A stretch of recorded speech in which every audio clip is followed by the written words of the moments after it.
Hello guys, ഞാൻ ഇന്ന് വീടെടുക്കാൻ ലേറ്റായി പോയി. അതുകൊണ്ട് എല്ലാവരുടെ സോറി ഗൈസ്. നിങ്ങൾ എൻ്റെ ക്യാപിറ്റൽ മാളാന്ന് വന്നിട്ടുള്ളത് ഗൈസ്. ഡെസ്റ്റിനേറ്ററാണ് കാണിച്ചത് ഗൈസ്.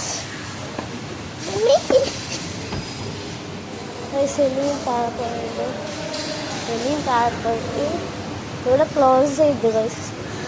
ഇത് ശരിക്കും 11 മണി വരെ ഉള്ളൂ. പിന്നെ എല്ലാവരും ഉള്ളിലുണ്ടായിക്കൊണ്ട് 12 മണി, വെള്ളിയാഴ്ച ആയിക്കൊണ്ട് 11 മണി, ഇല്ലെങ്കിൽ 10 മണിയാകുമ്പോൾ എടുക്കും ഗൈസ്. ഇത് മുസഫ ക്യാപിറ്റൽ മാൾ. ഇവിടെ നല്ല ഓഫറുണ്ട് ഗൈസ്. ഉണ്ടോ നിങ്ങളുടെ കാറ് ഒരു മിനിറ്റ് ഗൈസ്.